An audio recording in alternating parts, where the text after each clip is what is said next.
Assalamualaikum warahmatullahi wabarakatuh. Perkenalkan, nama saya Fandi Abadi Pamungkas SHUM dengan NIM 86904242120. Saya merupakan mahasiswa PPG calon guru gelombang 2 2024 yang sedang PPL di SMAN 1 Ciamis. Saya di PPL Ciamis itu mengajar mata pelajaran sejarah pada materi teori masuknya Islam di Indonesia dengan dikontekskan dengan kehidupan sosial masyarakat di Ciamis. Demikian perkenalan dari saya. Terima kasih banyak. Silahkan menonton video saya kemudian. Ya, Assalamualaikum warahmatullahi wabarakatuh. Waalaikumsalam warahmatullahi wabarakatuh.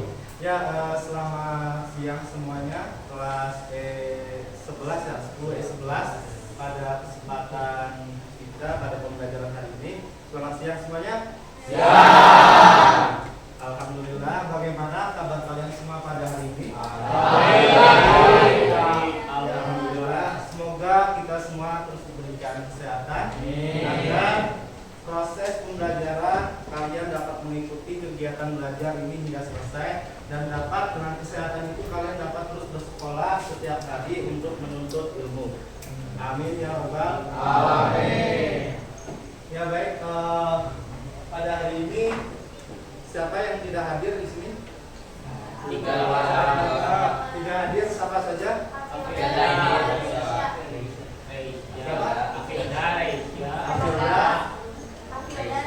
Raisa, Syakir. Terus Haira satunya. Satunya siapa? Sela. Yang sakit siapa juga berarti Haisa sama Sela. Oh, semoga kita doakan kepada Haisa dan Sela agar dapat segera sembuh dan dapat segera kembali belajar ke sekolah. Mungkin kita berikan Al-Fatihah dulu kepada teman kalian yang sedang sakit agar dapat segera hadir ke sekolah lagi. Untuk Haisa dan Sela ya, Al-Fatihah, Al-Fatihah.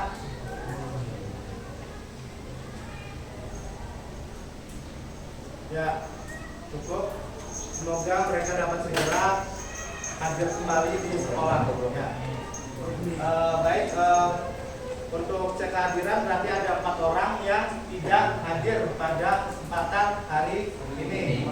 Ya, baik. Sebelum proses pembelajaran, kita langsung saja agar proses ini dapat berjalan dengan lebih berkah dan dapat setelah akhir pembelajaran kalian dapat mengetahui pengetahuan baru tentang kehidupan kalian. Maka silakan Fala untuk dapat memimpin doa terlebih dahulu agar proses pembelajaran dapat berjalan dengan lancar. Duduk siap, gerak. Sebelum memulai pembelajaran, alangkah baiknya kita berdoa. Doa mulai.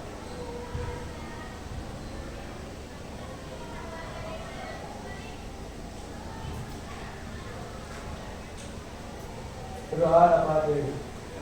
Alhamdulillah kita telah memulai proses pembelajaran ini dengan kegiatan yang baik dengan berdoa bersama-sama.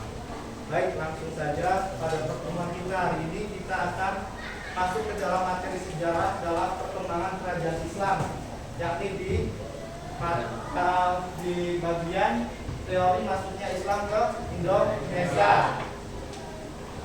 yang dimana dalam hal ini kita bandingkan secara kontekstual dengan pendekatan CRT, yakni dengan kehidupan sosial masyarakat di Ciamis. Ya. Baik. Untuk persepsi kalian sebelum materi perkembangan kerajaan Islam di Indonesia, kalian juga sudah mempelajari tentang perkembangan kerajaan Hindu-Buddha di Indonesia. Sama halnya dengan teori masuknya Islam di Indonesia. Apakah masih ada yang ingat tentang teori masuknya Islam, teori masuknya Hindu-Buddha di Indonesia? Teori apa saja?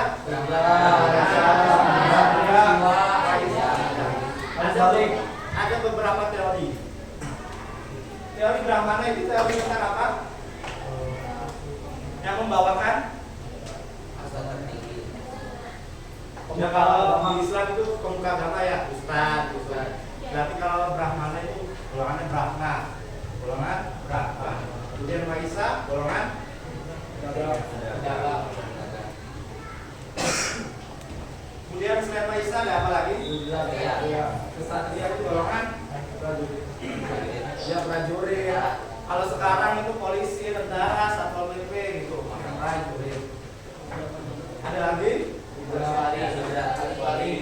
Harus balik sudra.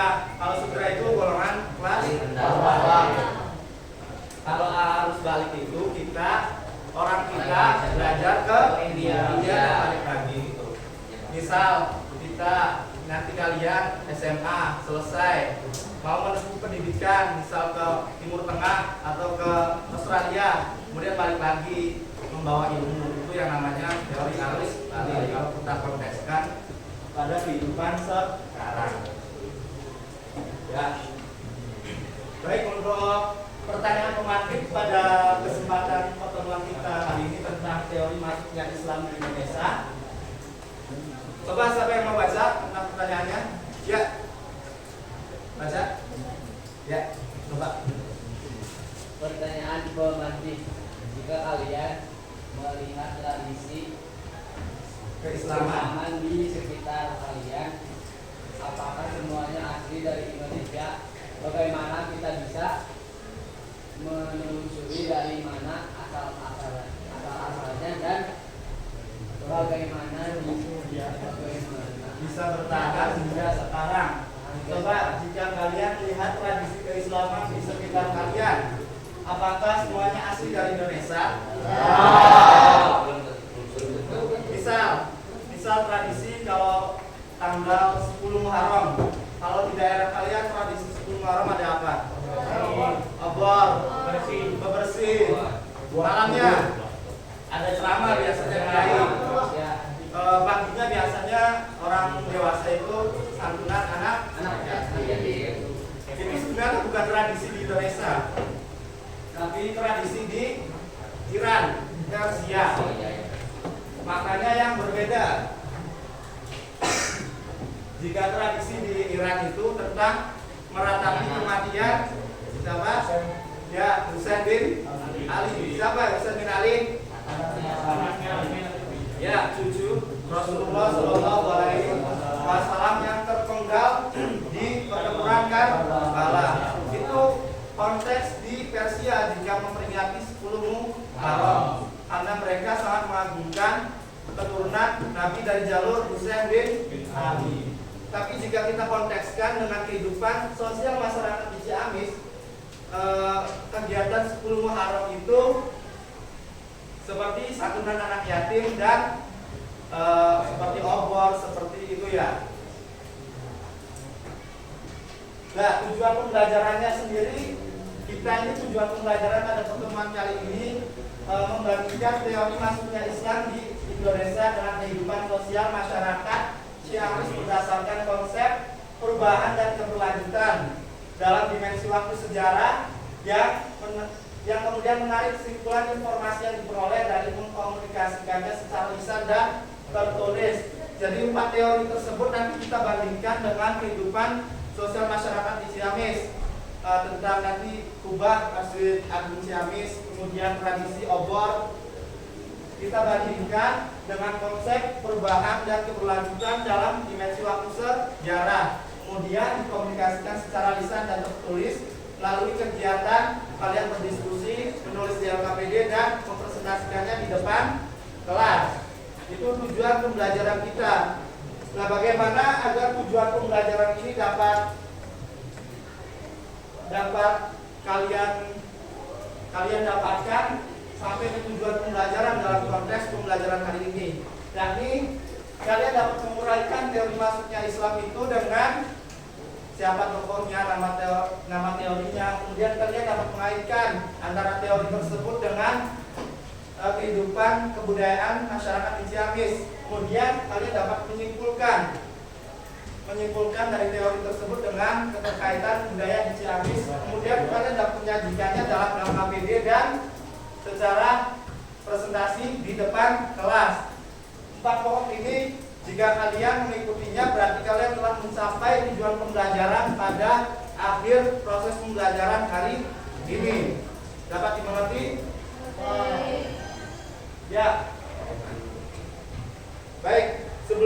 benar-benar masuk ke pembelajaran sebagai motivasi awal pembelajaran, kalimat mutiara untuk kita mengawali proses pembelajaran ini dengan belajar sejarah bukan sekedar menghafal tahun dan tokoh, tapi tentang memahami siapa kita, dari mana kita berasal, dan bagaimana budaya kita menjadi bagian dari cerita besar peradaban Islam di Nusantara Indonesia. Budaya di kampung kalian adalah bagian dari rangkaian sejarah Indonesia. Kalian akan jadi detektif sejarah hari ini. Jadi dari motivasi ini bahwa pembelajaran sejarah itu bukan hanya sekedar kita melihat dalam teori masuknya Islam di Indonesia di buku teks saja. Itu jika kita belajar secara buku teks saja, kalian bukan sekolah di Ciamis saja, mau sekolah di Makassar, mau di sekolah di Sumatera, buku pelajarannya sama. Tapi pembelajaran di dalam itu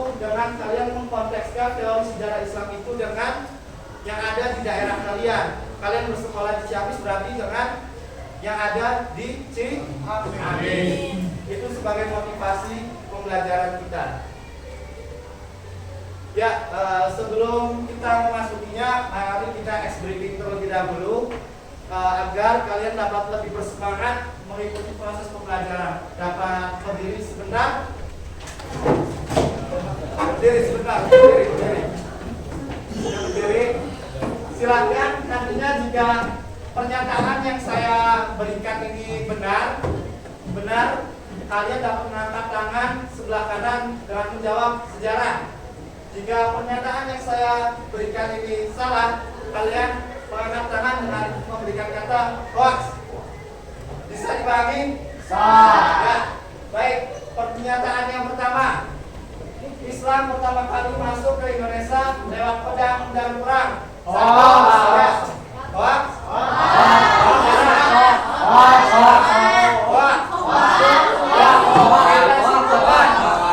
Kita simpulkan bahwa Islam pertama kali masuk ke Indonesia lewat pedang dan perang itu hoax. Pernyataan kedua, Islam hanya masuk ke Indonesia melalui satu jalur, yaitu Gujarat. Ya, kita simpulkan bahwa pernyataan kedua juga hoax. Kemudian yang terakhir, orang-orang Arab tidak pernah datang ke Nusantara sebelum abad ke-20.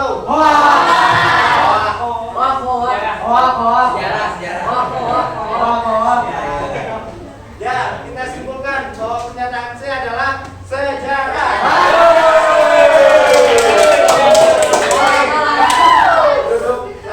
Duduk lagi. Setelah kita bersemangat SBG, maka kita langsung saja ke topik pembahasan kita pada hari ini. Ya, materi pembelajaran hari ini tentang teori masuknya Islam ke Indonesia. Ya, belajar sejarah juga kita belajar secara geografis. Karena teori-teori itu juga berasal dari wilayah lain di dunia. Mungkin kita bisa saja menyebutkan teori Persia, tapi di mana Persia itu? Ada yang tahu? Ya, Persia sini, Persia. Kalau Persia, Cina. Itu Pak.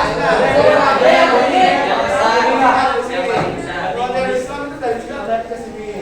Kalau dari Iran, lewat air. kalau dari Mekah, dari mana? Dari itu Pak, Mekah. Mekah. Mana? Ini. Bukan. Ya, Mekah itu Arab Saudi. Dari Arabia. sini ke sini. Kalau teori dari Mekah. Sama dengan Gujarat. Iya. Dari India ini.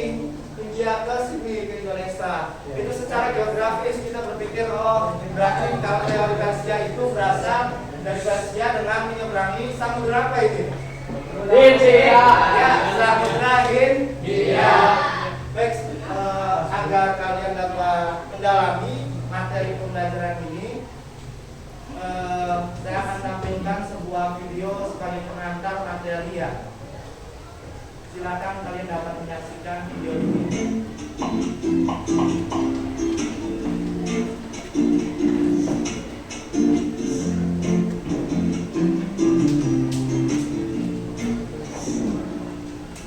Setiap tahun kita merayakan Idul Fitri Fitri sebagai perayaan akhir bulan Ramadan atau bulan puasa. Nah, ini adalah contoh nyata bagaimana ajaran agama Islam itu ada. Kira-kira kapan ya agama Islam itu mulai masuk ke Indonesia? Untuk menjawab pertanyaan itu, ada 4 teori nih yang akan aku jelaskan.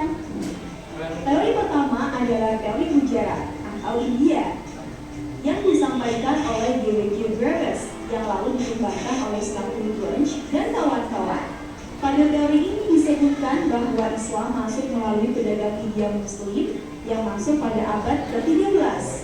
Para pedagang Gujarat ini datang dari Malaka yang kemudian menjalin hubungan dengan orang-orang di wilayah barat Indonesia hingga terbentuklah kerajaan Islam Samudra Pasai. Teori ini dikuatkan dengan bukti berupa makam Malik As-Soleh dengan batu nisan yang mirip seperti di Gujarat.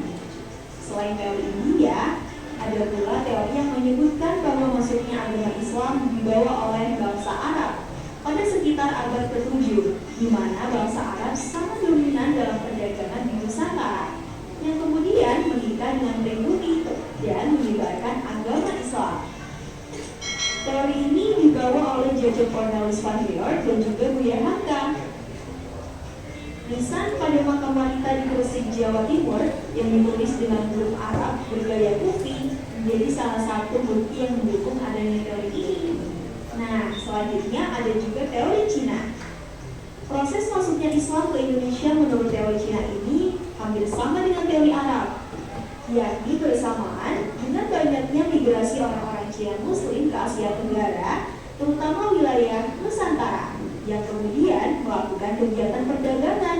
Peristiwa ini terjadi sekitar tahun 879 Masehi atau abad ke-9 Masehi. Terakhir, teori ini menyebutkan bahwa Islam masuk ke Indonesia dibawa oleh kaum Syiah melalui jalur perdagangan yang berasal dari Persia atau Iran. Teori ini disebut sebagai teori Persia yang didukung oleh P.A. Hussein Jainidika dan M. Dahlan Mansur.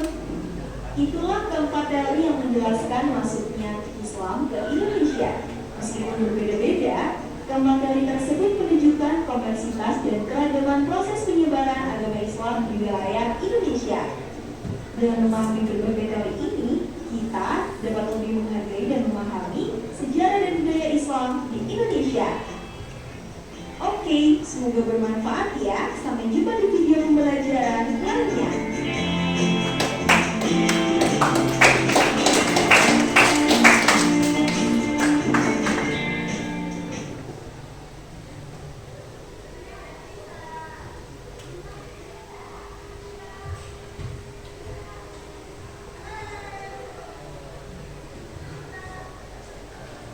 Yaitu video sebagai pengantar proses pembelajaran kita hari ini dan akan disimulkan setelah kalian saya tayangkan dan kalian menonton video tadi bahwa teori masuknya Islam di Indonesia itu terdapat beberapa teori. Yang pertama teori apa? Yang kedua? Tiga? Empat? Ya. Jadi teori masuknya Islam secara umum ke Indonesia itu ada 4 teori yang seperti yang dikatakan oleh kalian semua, melalui jalur perdagangan, melalui jalur laut. Nah, seperti yang tadi kita bahas bahwa teori masuknya Islam di Indonesia itu masuk melalui 4 teori tersebut, dengan kota Gujarat di India itu berada di bagian barat India. Sama halnya dengan wilayah di Indonesia yang pesisir. Gujarat juga wilayah pesisir di India dengan memiliki pelabuhan sebagai jalur perdagangan melalui laut. Sama halnya dengan teori Persia atau sekarangnya namanya negara Iran. Iran juga ada lautnya, yakni Teluk Iran, Teluk Arab. Di situ juga melalui jalur perdagangan hingga sampai ke Nusantara. Bahkan Iran juga tidak hanya dari laut, karena jika kalian pernah belajar dahulu di peradaban kuno, ada yang tahu jalur sutra? Ya, jalur sutra itu jalur perdagangan kuno dari Asia sampai ke Eropa.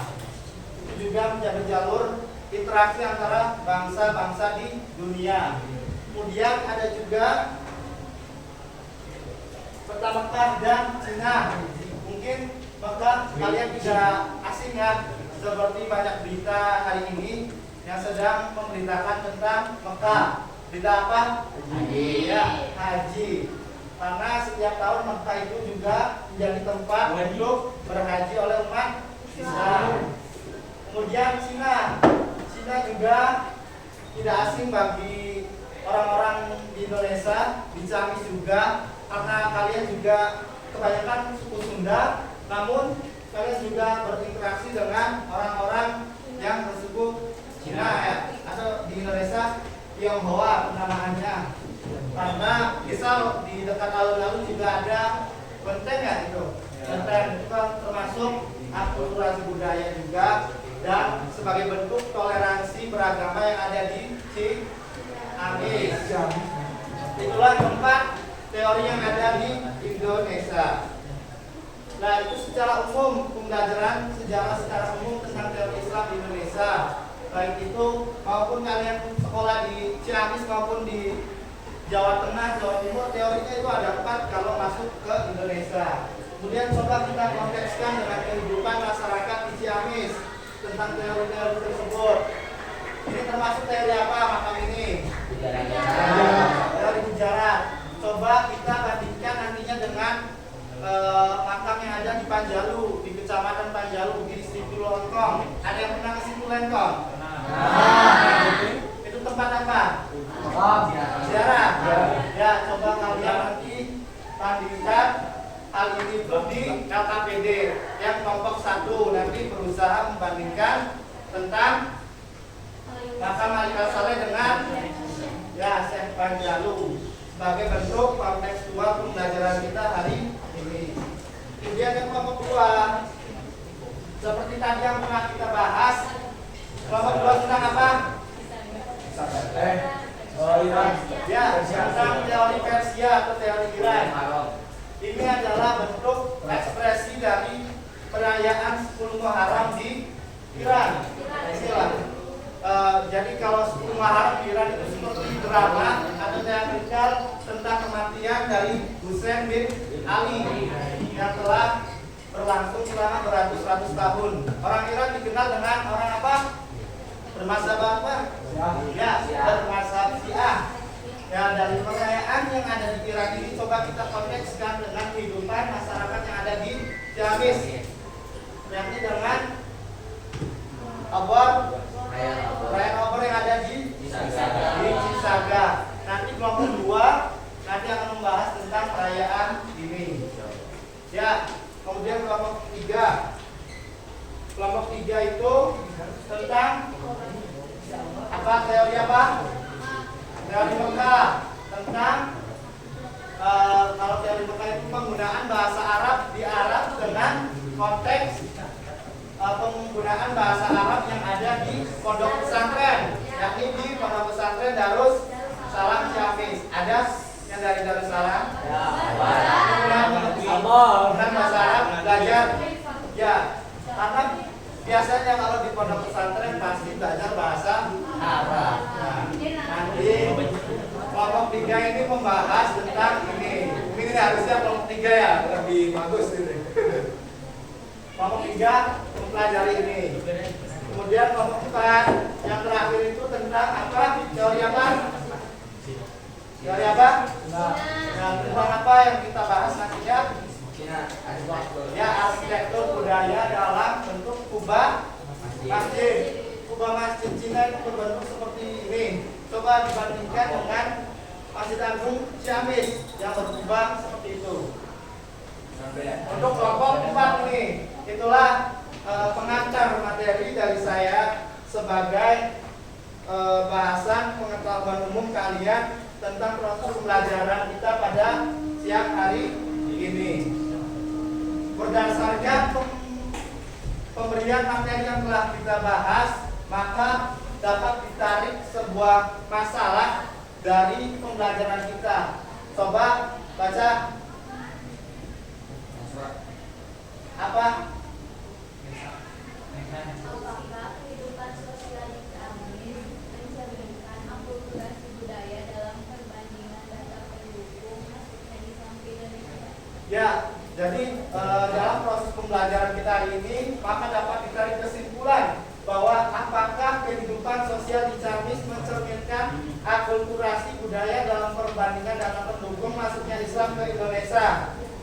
Dan masing-masing kelompok akan mendiskusikan masalah ini dalam bentuk LKPD. Dalam bentuk LKPD nanti kelompok 1, 2, 3, dan 4. Dimana nanti dalam gambaran masalah ini di LKPD kalian sebagai pengantar kalian dapat menjelaskan tentang teorinya dari mana, tahun berapa, kemudian dalam LKPD pertanyaan kedua tentang keterkaitan LKPD tersebut tentang teorinya dengan kebudayaan yang ada di Ciamis. Pertanyaan ketiga tentang kesimpulan dari perbandingan yang telah kalian lakukan, apakah ada persamaan dari kedua kebudayaan yang ada di Ciamis tersebut. Bisa dipahami? Ya, dari gambaran masalah tersebut maka langsung saja nanti kalian akan saya bagi ya, Bapak bagi dalam 4 kelompok.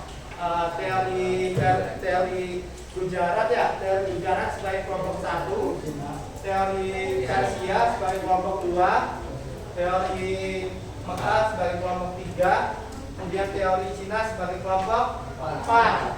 Bapak bagi ke dalam 4 kelompok. Langsung saja kalian nantinya dapat berdiskusi bersama anggota kelompoknya untuk menyelesaikan LKPD ini ya. Kelompoknya ada 4. Silakan jawab pertanyaan-pertanyaan yang ada di LKPD. Nantinya setelah itu kalian dapat berdiskusi terlebih dahulu lalu mempresentasikan hasilnya ke depan. Bisa dipahami? Ya. Langsung saja teori sejarah ya. Persia, teori Mekah,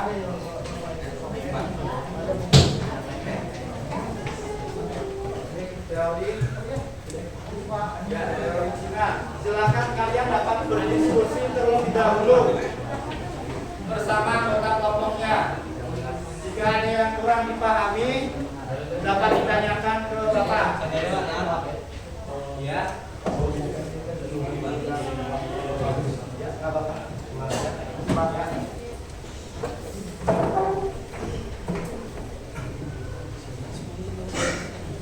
Silakan ditulis semua anggota kelompoknya.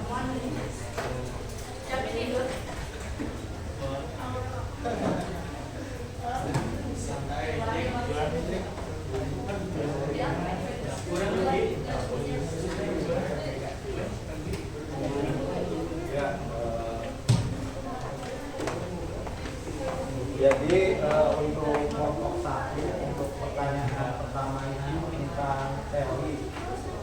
Jadi teori tentang teori apa? Teori sejarah. Coba di pertanyaan pertama disuruh apa?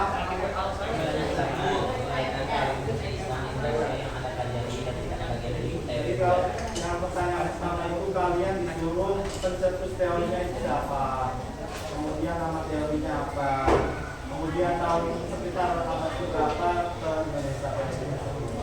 Pertanyaan pertama bisa dipahami kelompok 1. Coba kalau pertanyaan kedua apa?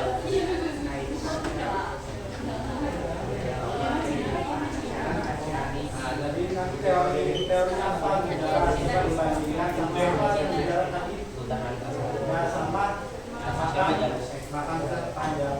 Coba dibandingkan kedua makan tersebut. Kemudian yang ketiga itu tentang kesimpulannya, kalian harus kesimpulannya dari 2 pertanyaan tersebut.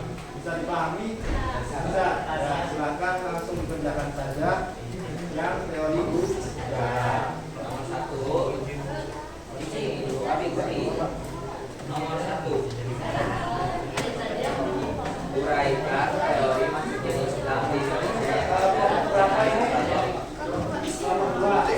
Teori Nomor 2 untuk pertanyaan pertama itu coba artinya nama teorinya apa? Tahun berapa teori itu kesini? teori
nama cowoknya apa, kemudian siapa, kemudian tahun berapa, tahun berapa, kemudian nomor 2 apa pertanyaannya?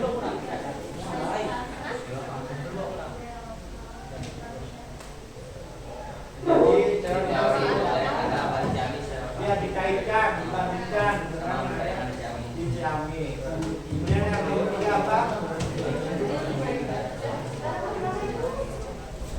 Jadi dari dua pernyataan pertanyaan tersebut kalian ini bukan di nomor 3 menjadi sebuah kesimpulan yang logis.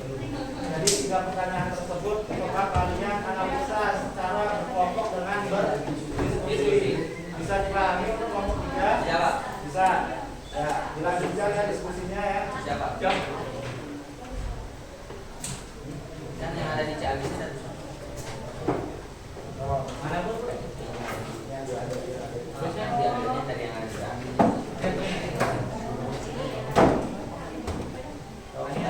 Ada berapa di sini? Abad. Sebat. Yuk Fabio, jadi teori Mengkandem menyatakan bahwa Tapi asli Ciamis. Asli Ciamis. Ya udah.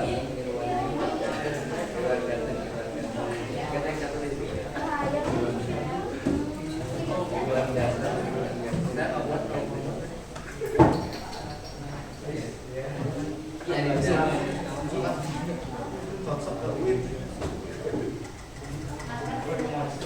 ya di Darussil ini semuanya di Darussil itu diajar bahasa Arab. Di bahasa Arab ada terjemah.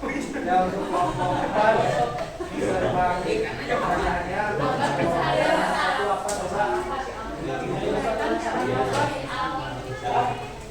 Jadi Kan mana yang ada coba kalian sebutkan. ada kabupaten kemarin jadi udah. Kemudian kasusnya siapa, tahun berapa, melihat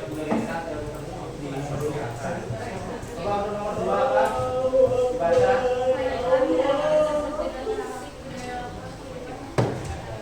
Coba apa tadi kaitan budaya Ciamisnya? Bagaimana?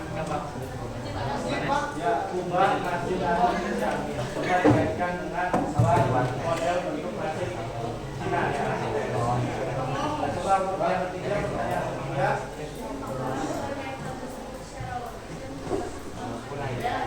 Jadi 2 pertanyaan itu tadi kalian dapat simpulkan dengan analisa dalam dan berpikir yang logis.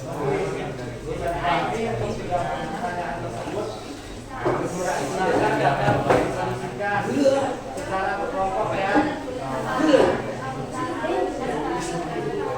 Ya lanjut.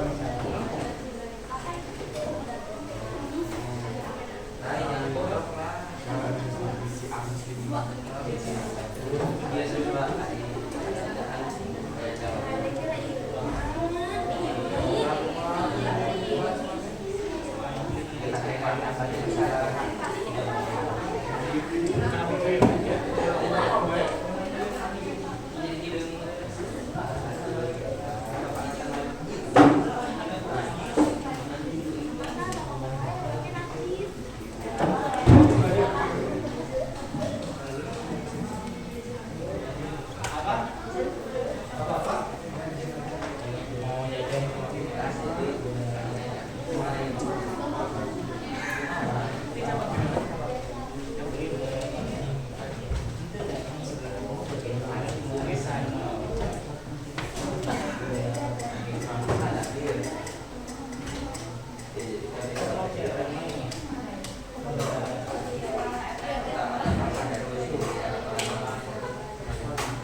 diskusi APD pernyataan jawabannya bisa dipahami? Ya, Pak.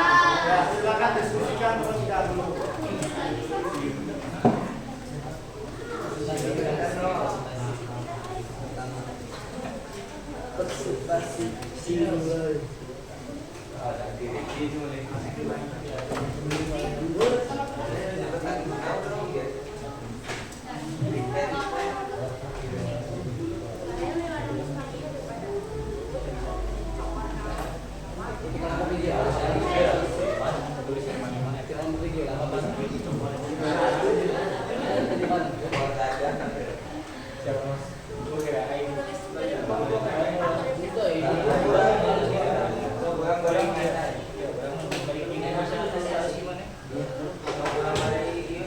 Terima kasih.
Kelompok 9 yang presentasi 1.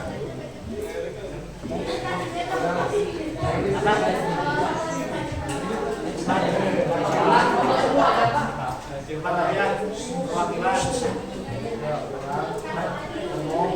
Masa 9 orang 1 orang yang maju.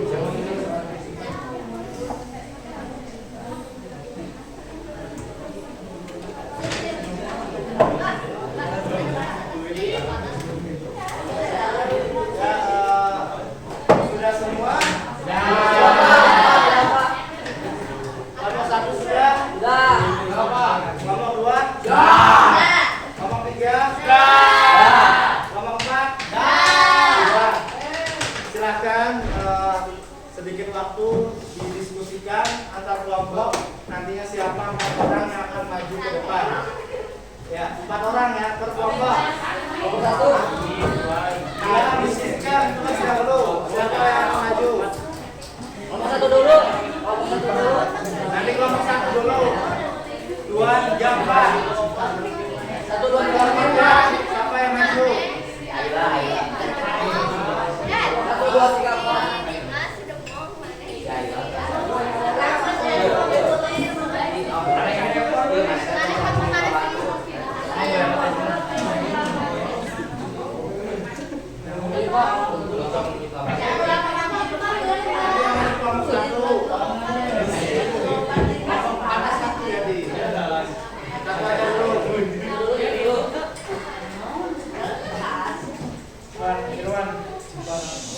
Ya, cukup. Kelompok 1 sudah itu siapa yang akan maju sudah tahu?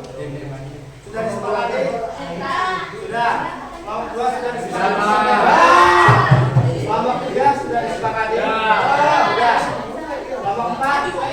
Ya, kelompok 4 sudah disepakati siapa yang maju? Ya. Baiklah, karena semuanya sudah disepakati perwakilannya yang akan maju siapa? Silakan langsung saja kita mulai kegiatan presentasi ini.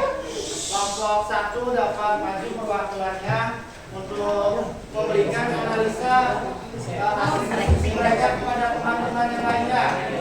Teman-teman lainnya dapat menyimak perwakilan kelompok 1.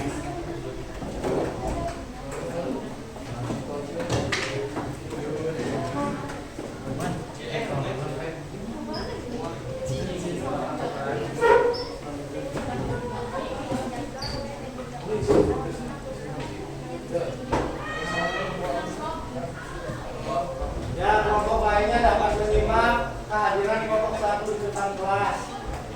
Ya, mulai. Assalamualaikum warahmatullahi wabarakatuh.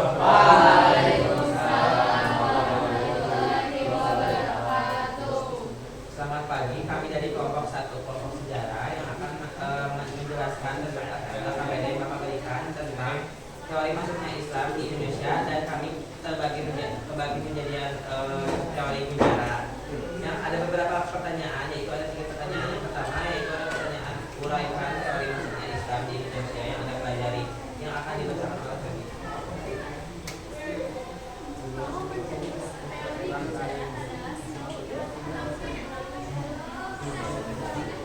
Data pendukung teori ini adalah tulisan Marshall yang berasal dari abad ke-13 dan berdalil wilayah asal teori ini adalah Nusantara, India, dengan perkiraan waktu masuknya Islam sekitar abad ke-15 Masehi. Yang selanjutnya, pertanyaan kedua yaitu kaitkan teori tersebut dengan praktik budaya lokal kehidupan masyarakat Chinese yang akan dibacakan oleh Rasyid. Budaya lokal Chinese yang dikaitkan adalah keberadaan makam Panjalu yang memiliki bentuk arsitektur letak budaya ini berada di Panjalu, Ciamis. Konsep perubahan terlihat dari adaptasi gaya arsitektur luar budaya lokal, sedangkan keberlanjutannya terlihat dari tetap dijaganya makam tersebut sebagai tempat ziarah dan pengenaian sejarah Islam lokal. Oke, pertanyaan sudah selesai. Yang ketiga yaitu simpulkan keterkaitan tersebut secara logis dan berbasis konsep sejarah yang akan dijawab oleh Amalia Rosia. Terdapat keterkaitan antara teori Gujarat dengan praktik budaya lokal di Ciamis seperti makam sejarah Syekh Panjalu. Keterkaitan ini menunjukkan bahwa Islam masuknya jalur perdagangan damai dan budaya luar India mampu berasimilasi dengan budaya lokal. Hal ini memperkuat konsep perubahan dan keberlanjutan karena budaya lokal Ciamis tetap hidup dengan unsur budaya luar yang terinternalisasi secara damai. Jadi kesimpulannya bahwa dari keterkaitan dari teori sejarah dari hubungan dengan masyarakat budaya lokal Ciamis yaitu tentang persamaannya batu nisan yang ada di Panjalu dengan di Sultan Malik As-Saleh yang ada di Kerajaan Samudra Pasai di Sumatera yang berasal dari teori Gujarat. Jadi segitu saja penjelasan materi dari kami. Apakah ada pertanyaan? Ya, silakan untuk setiap kelompok lainnya yang menyimak dapat memberikan pertanyaan setiap kelompok satu ke kelompok yang maju. Silakan kelompok 2, 3, dan 4 dapat bertanya ke kelompok 1. Satu pertanyaan, satu untuk setiap kelompok. Dari kelompok 1. Kelompok 3, Pak. Kelompok 3. Silakan. Kalau untuk di teori izin bertanya, kalau untuk di teori Gujarat kira-kira ada nggak sih kayak tradisi ataupun kebudayaan selain yang makam Syekh itu yang ada di Ciamis gitu? Kan kalau Gujaratnya dari India ya Pak. Nah kira-kira ada nggak sih tradisi yang mirip gitu di Ciamis selain yang tadi yang makam arsitektur ya maksudnya Pak? Kira-kira ada nggak sih tradisi kayak kalau untuk di kelompok 2 kan yang dari apa sih yang dari 10 Muharram itu kan ada tradisi pawai obor. Kalau di kelompok yang dari India kira-kira ada apa? Langsung saja dijawab apa aja. Ada beberapa gitu yang pertama yaitu makanan apa? Makanan tradisional Gujarat itu ada dokla itu seperti kue kukus berbahan tepung, beras atau kacang. Terus yang kedua ada tepla, itu roti pipi dari tepung gandum dan bumbu. Yang ketiga itu ada undiu atau sayuran yang dimasak dalam pot tanah liat. Terus ada lagi kain dan tenun tradisional. Terus ada festival internasional Ran Unsak, bahasa dan musik tradisional. Ada juga arsitektur dan tempat ibadah seperti kue somat, stempel adalah dan masjid jamaah di Ahmed. Jadi simpelnya bukan tradisi tapi mungkin ada beberapa ciri khas yang ada persamaannya dengan antara masyarakat Ciamis dan teori Gujarat tersebut dan dari India. Nah contohnya teh kalau misalkan festival ada contohnya teh kalau misalnya musik dangdut kan itu adalah kesatuan ritme India sama apa namanya tendang musik tradisional dari Indonesia gitu kayak tendang terus kayak ada sapi dan lain-lain. Nah itu teh termasuk dari akulturasinya. Ya, kalau di Ciamis ada komunitas kayak orang India, keturunan India kan? Pernah lihat nggak? Ada. Ya Pak? Oh, keturunan. Ya Pak, sedikit Pak. Bangsa apa?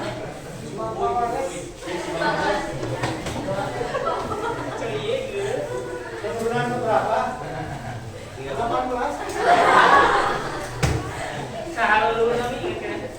Rumah Pak? Berarti ke Ciamis imigrasi ya? Apa yang di sini?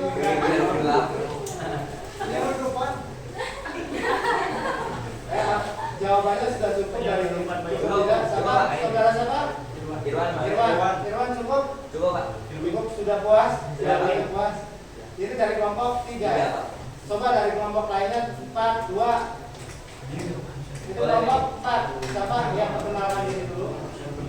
Nama saya dari kelompok 4. Izin bertanya, kenapa dalam sejarah ada hubungannya sama makam kira-kira?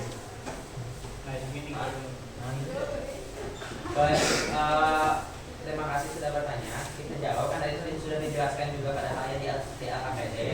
Nah, kalau misalnya apa hubungannya teori sejarah sama makam Syekh Rajalu, karena sama-sama diikuti di India itu atau Buddha, sama-sama ada makamnya, dan kita juga ada di masyarakat lokal budaya lokal kita juga ada di Rajalu Ciamis. Nah, itu kan persamaannya teh tentang arsitektur maupun tradisi sejarahnya juga sama kayak yang di India. Jadi intinya mah arsitektur sama tradisinya, yang tradisi makamnya itu sama juga.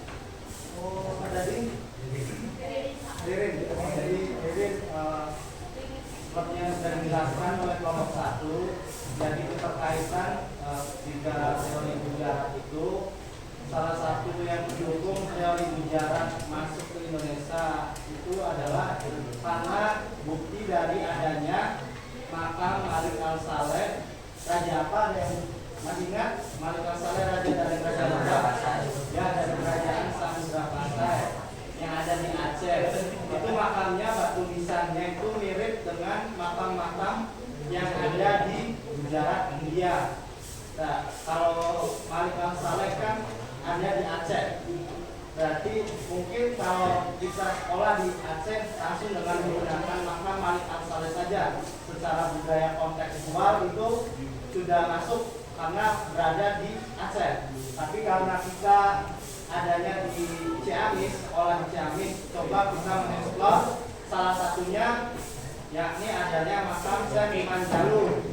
Mungkin banyak makam-makam lainnya, makam-makam tua, makam-makam keramat yang bergaya batu nisannya mirip. Mungkin kita ambil contoh saja ya, Syekh Iman Jalul. Mungkin untuk Herin bisa dipahami. Bisa, cukup.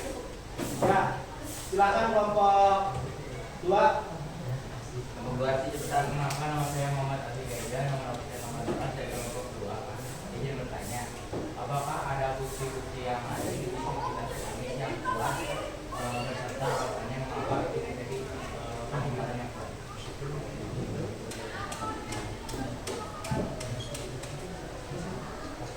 Oke, untuk menjawab pasti bukti yang lainnya tadi contoh simpelnya kan satu beberapa tadi sudah dijelaskan.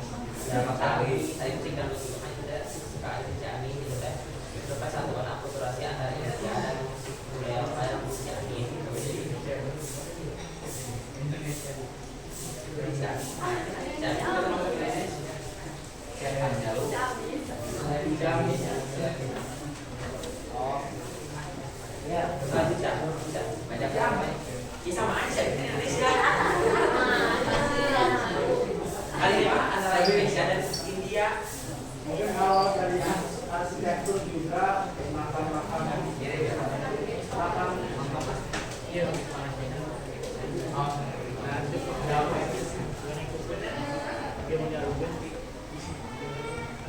Saya juga dengan yang mirip dengan yang ditemukan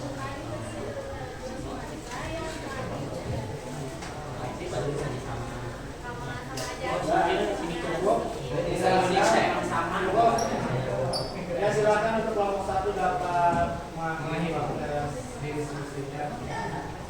Terima kasih sudah memperhatikan dan sudah bertanya. Wabillahi taufiq wal hidayah. Wassalamualaikum warahmatullahi wabarakatuh. Waalaikumsalam. Kelompok 1. Ya, aplausnya dulu dong buat yang maju. Ya, kelompok 2 maju.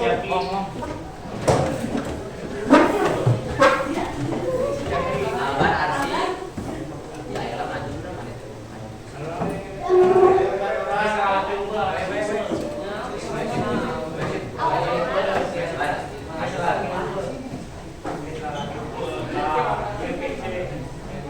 Oh iya, kelompok kece.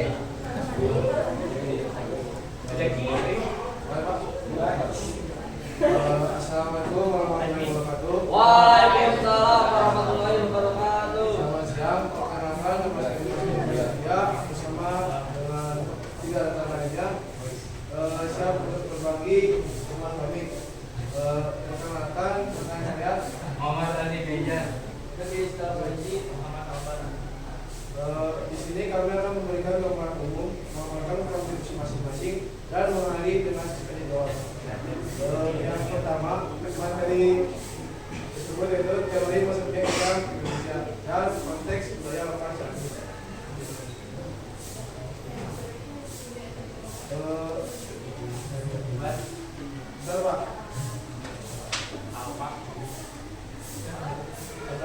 yaitu yang pertama, uraikan teori masuk Islam di Indonesia yang Anda pelajari.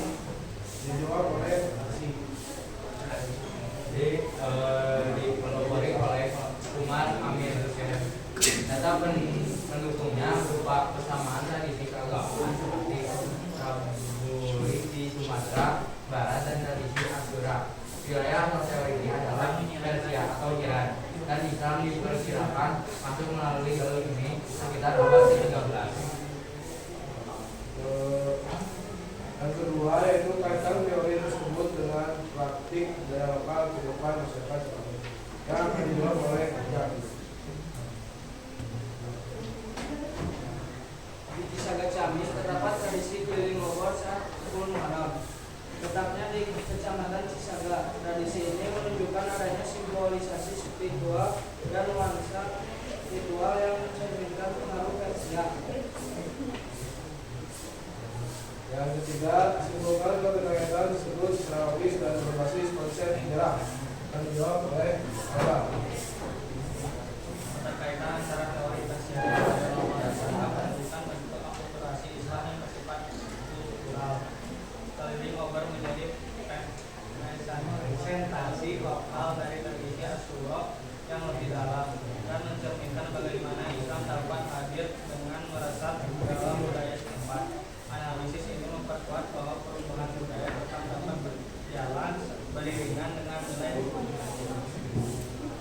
keberlanjutan spiritual masyarakat.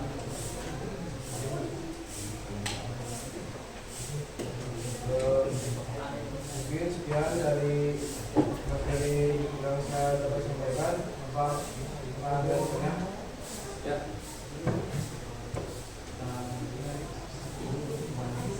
Ya, satu pertanyaan saja untuk kelompok 2. Nanti yang bertanya ke kelompok 3. Ya, siapa yang bertanya nanti? Ya. Siapa tokoh yang mendukung teori Persia?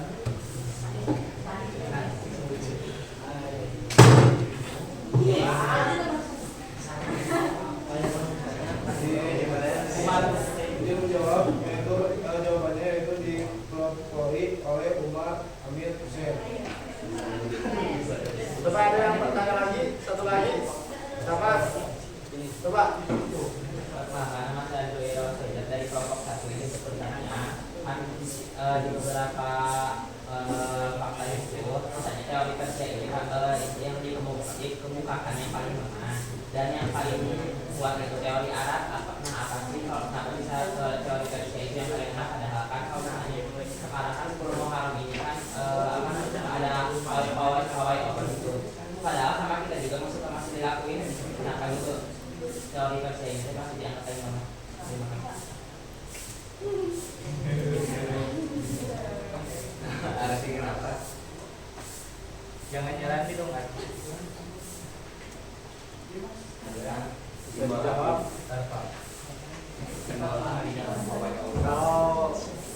Kalau minta bantuan tenang aja juga boleh. Jawab. Boleh.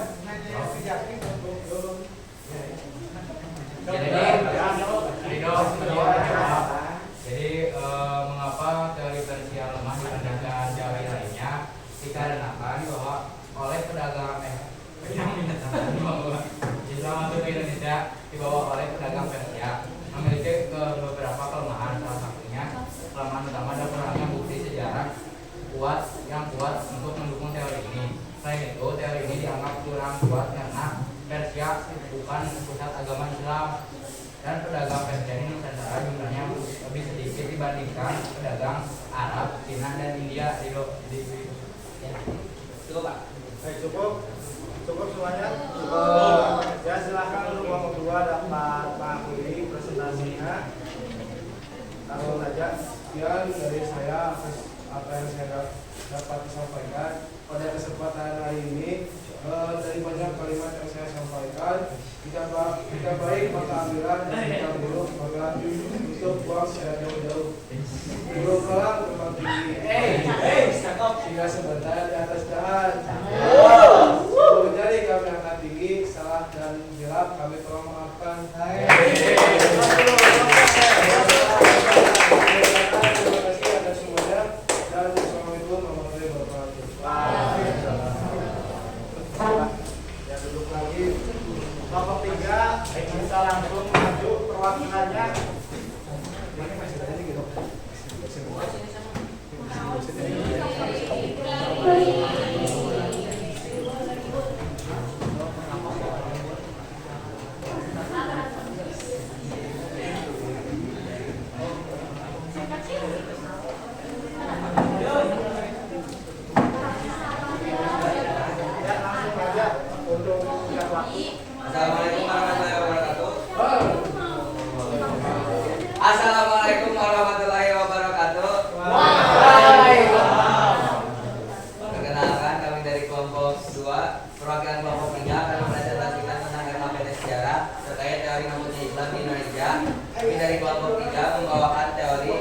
Arab, teori Mekah. Jadi untuk sebelumnya perkenalkan, nama saya Irwan Eki Saputra. Nama saya Randy Wijaya.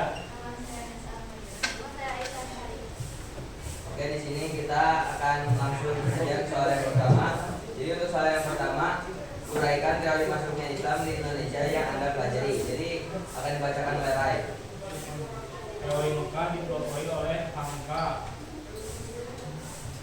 Data pendukungnya adalah kesamaan mazhab Syafi'i yang dianut oleh mayoritas muslim Indonesia dan keberadaan ulama yang menuntut ilmu di Timur Tengah. Wilayah asalnya adalah Mekah, Arab Saudi. Islam diperkirakan masuk ke Indonesia sejak abad ke-7 atau ke-8 Masehi. Oke, untuk yang pertanyaan kedua selanjutnya, kaitkan teori tersebut dengan praktik budaya lokal kehidupan masyarakat yang ada di Ciamis. Akan dijawab oleh Nesa. Contoh praktiknya adalah pondok pesantren Darus Salamin lokal yang mengadopsi penggunaan bahasa Arab dalam kegiatan keilmuannya. Letaknya di Kabupaten Ciamis. Konsep perubahan terlihat pada adaptasi pendidikan Islam yang berbasis pada kitab kuning dan bahasa Arab. Sedangkan keberlanjutannya tampak dari pesantren hingga saat ini sebagai pusat ilmu. Selanjutnya untuk pertanyaan ketiga, yaitu simpulkan keterkaitan tersebut secara logis dan berbasis konsep sejarah. Akan dijawab oleh Aisyah Sarilisya. Jadi keterkaitan antara teori Mekah dengan praktik pesantren di Ciamis menunjukkan proses transmisi ilmu Islam secara langsung dari keturunan ke lokalitas Indonesia. Tradisi ini membuktikan keberlanjutan nilai-nilai keilmuan informasi di tengah budaya lokal yang terus berkembang. Ini membentuk identitas keagamaan lokal yang kuat dan berbasis pada otoritas keilmuan dari masyarakat. Oke, untuk selanjutnya karena tadi sudah presentasi, mungkin lanjut saja ke sesi tanya jawab. Silakan Ngacung, 1, 2, 3. Saja, Bapak. Ya. Bagaimana tadi teori Ya. Mohon. bisa diterima dan juga mempengaruhi perilaku sosial masyarakat. Bagaimana teori Mekah tadi bisa diterima dan mempengaruhi perilaku sosial masyarakat. Bahasa Arab. Oke, akan dijawab oleh Aisyah. Ya, langsung saja.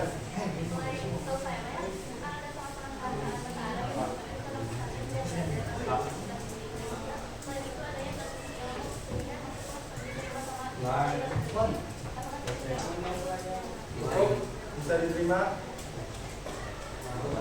Langsung saja ditutup untuk kelompok 3.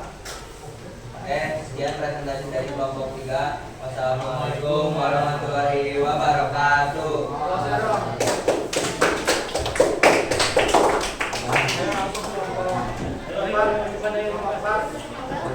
Semangat guys.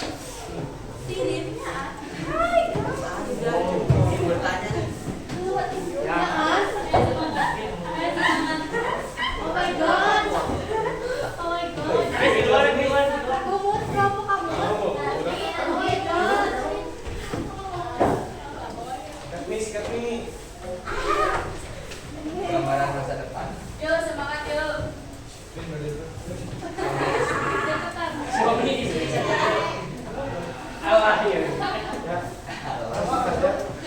Assalamualaikum warahmatullahi wabarakatuh. Waalaikumsalam warahmatullahi wabarakatuh. Sebelumnya perkenalkan kami perwakilan dari kelompok 4 yang akan menjawab dan menjelaskan materi sejarah yang yaitu teori masuknya Islam di Indonesia, yaitu teori Cina.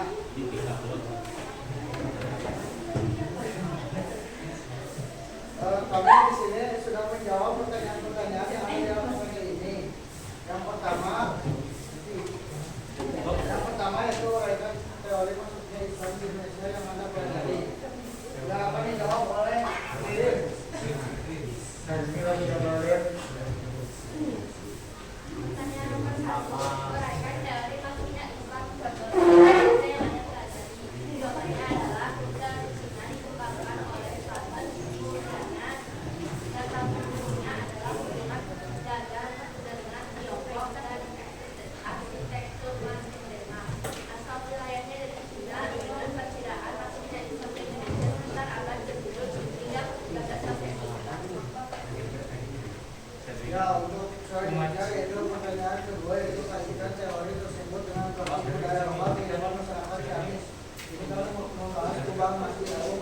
bukan Cina. Yang kedua akan dijawab oleh Pekiawan.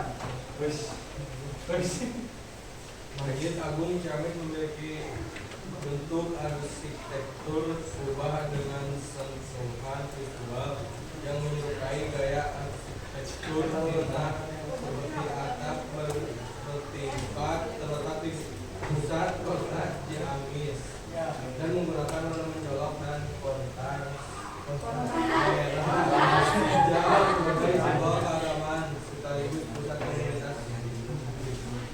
Ya, untuk selanjutnya pertanyaan terakhir yaitu simpulan untuk kaitan tersebut secara logik dan berbasis konsep sejarah yang akan dijawab oleh saya sendiri. Jawabannya yaitu keterkaitan antara teori Cina dan arsitektur masjid di Ciamis memperlihatkan bukti nyata akulturasi budaya masjid tidak hanya menjadi pusat ibadah tetapi juga cerminan sejarah budaya Islam yang terhadap nilai-nilai lokal dan luar. Ya, untuk selanjutnya itu saja. Sebelumnya ada yang ingin ditanyakan? Ya, boleh. Satu pertanyaan saja. Ya,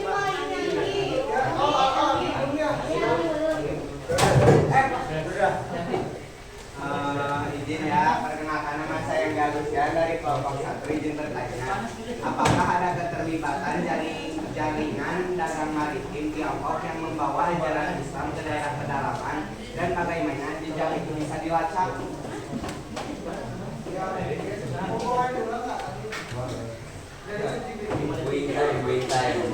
Apakah ada keterlibatan jaringan dagang maritim Tiongkok yang membawa ajaran Islam ke daerah pedalaman dan bagaimana jejak itu bisa dilacak? Ini terlibat perdagangan maritim antara Tiongkok sama Indonesia. sama Indonesia. Oh, sama.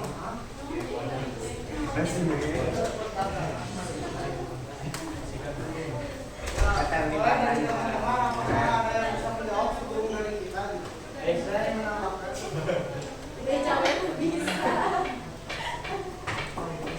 Tiongkok.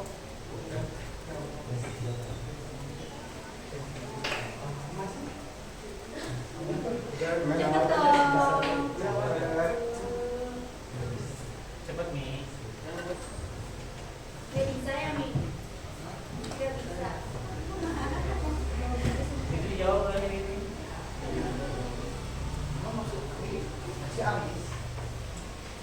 keterlibatan antara perdagangan maritim Tiongkok.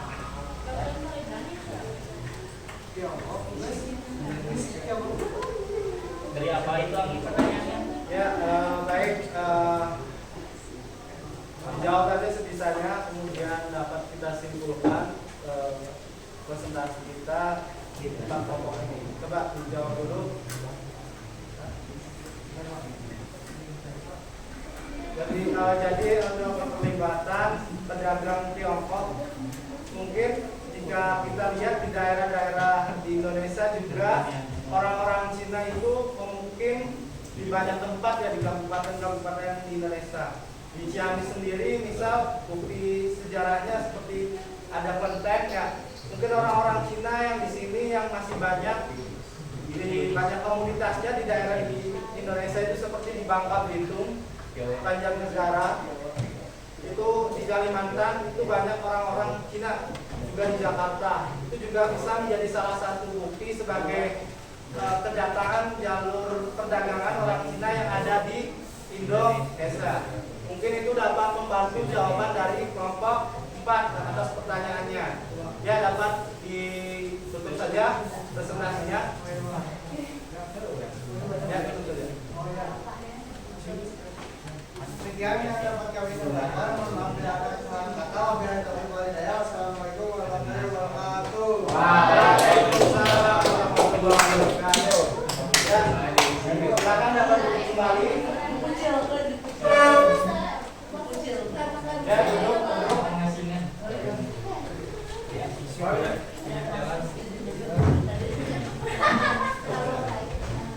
Baiklah, dapat disimpulkan dari proses pembelajaran kita hari ini dalam berusaha untuk membandingkan teori masuknya Islam di Indonesia dengan kehidupan masyarakat yang ada di Ciamis.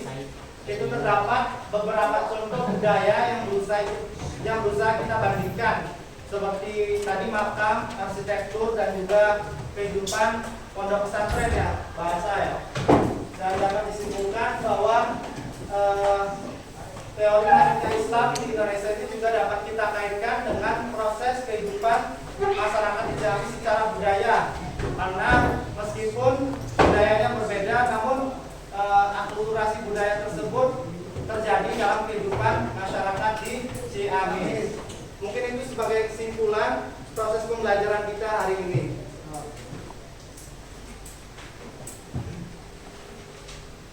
Ya, sebelum saya tutup kegiatan ini, sebagai tes pengetahuan kalian tentang materi yang telah kita pelajari, sebagai bahwa kalian telah berhasil mencapai tujuan pembelajaran dan pengetahuan kalian telah sampai terhadap tujuan pembelajaran.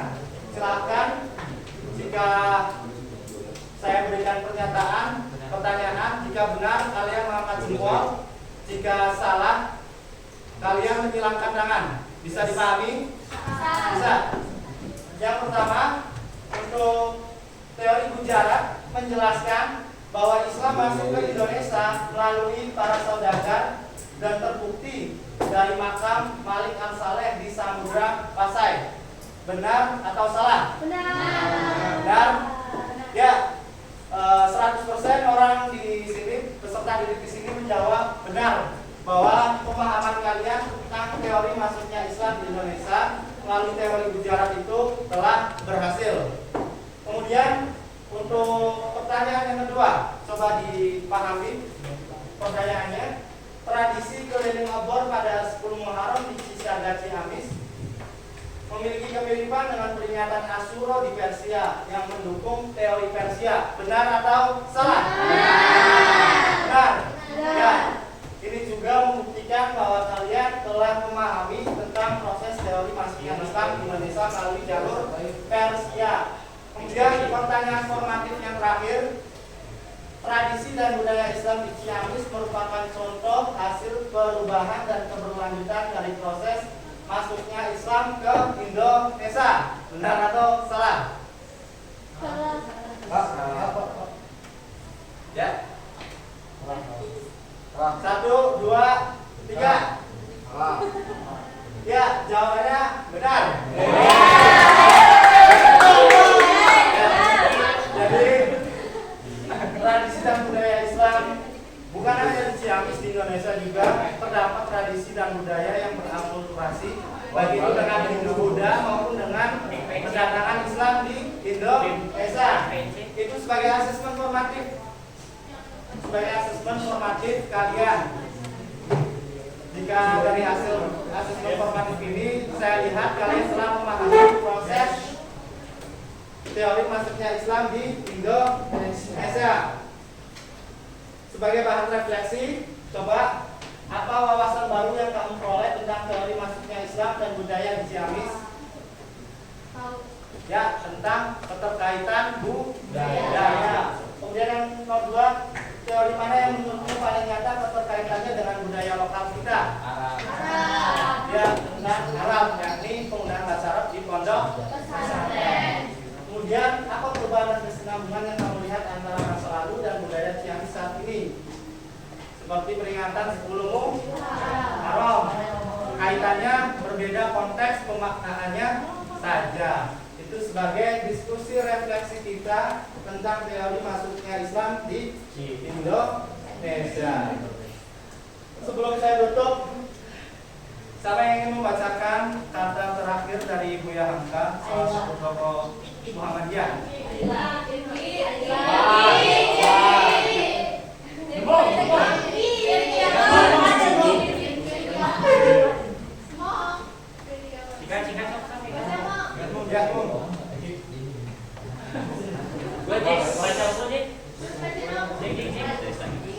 Coba baca.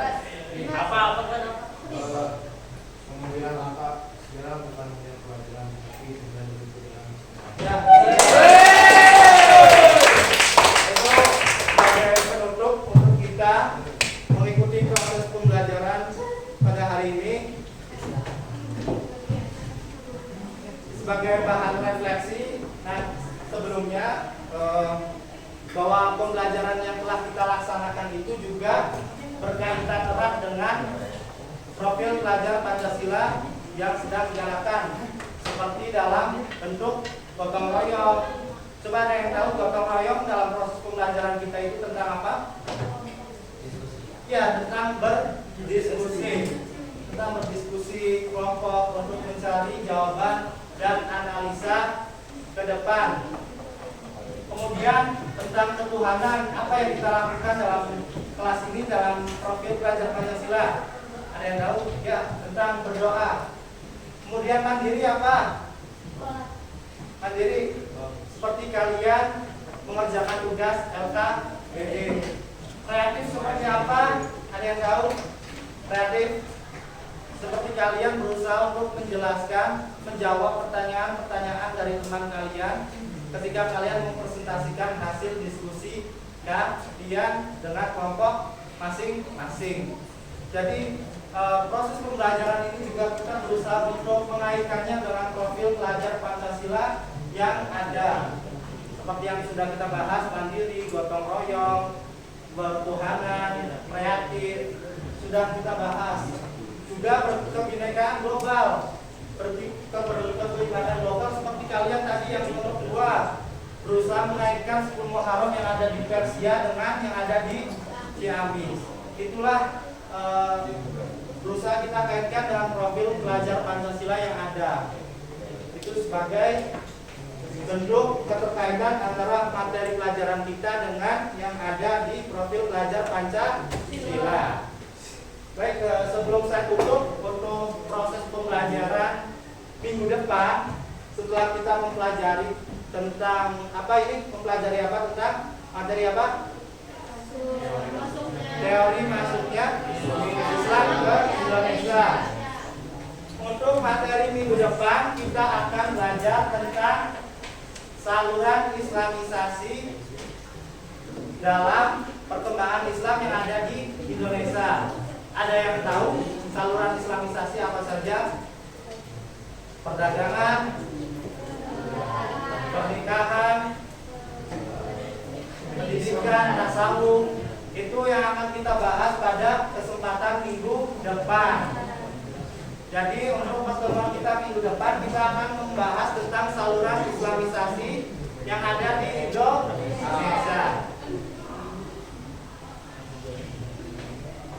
Baik, mungkin demikian saja proses pembelajaran kita.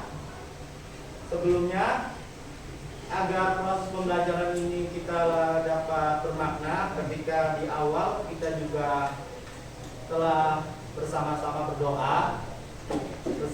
berdoa, maka proses pembelajaran juga alangkah baiknya juga diakhiri dengan berdoa juga, agar proses pembelajaran yang telah berlangsung ini dapat lebih bermakna dan juga pengetahuan baru yang kita dapatkan dari proses pembelajaran ini dapat terus kita ingat dan dapat kita implikasikan dalam kehidupan sehari-hari kita, bahkan di luar sekolah sekalipun.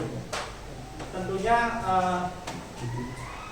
teori masuknya Islam sendiri, jika kita mempelajarinya lebih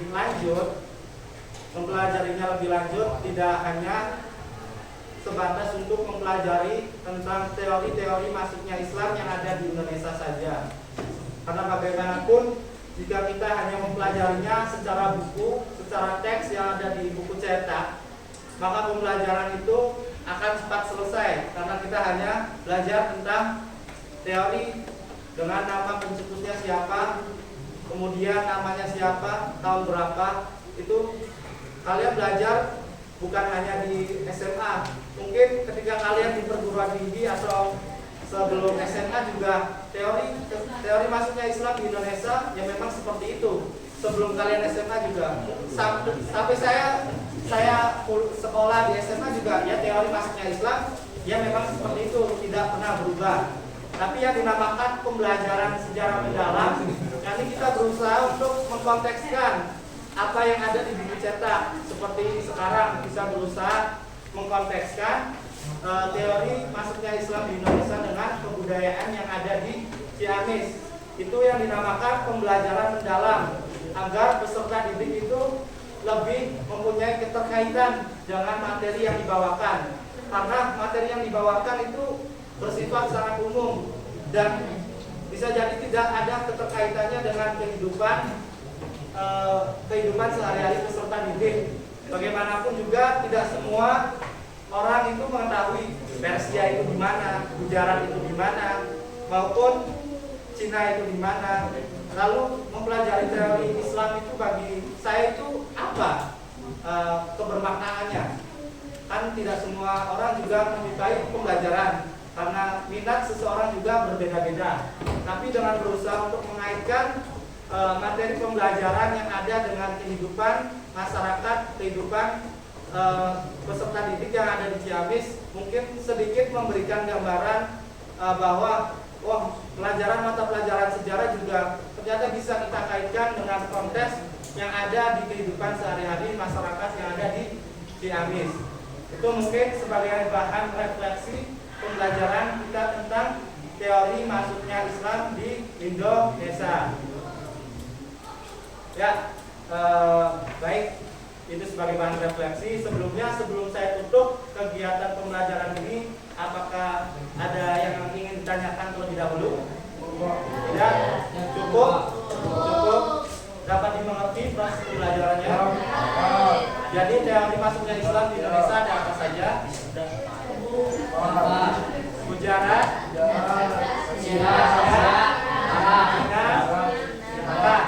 ada 4. Jadi dapat disimpulkan bahwa teorinya ada 4 dan kita telah mengkontekskan dengan kebudayaan yang ada di Ciamis.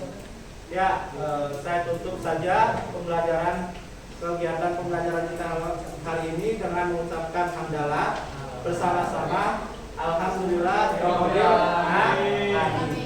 Silahkan untuk ketua kepala keluar ya, keluar. Silahkan dapat dipimpin Dimas untuk teman-temannya dapat berdoa secara bersama-sama di akhir proses pembelajaran kita hari ini. Ya. Sebelum mengakhiri pembelajaran ini, kita berdoa agar diberi manfaat. Berdoa dimulai.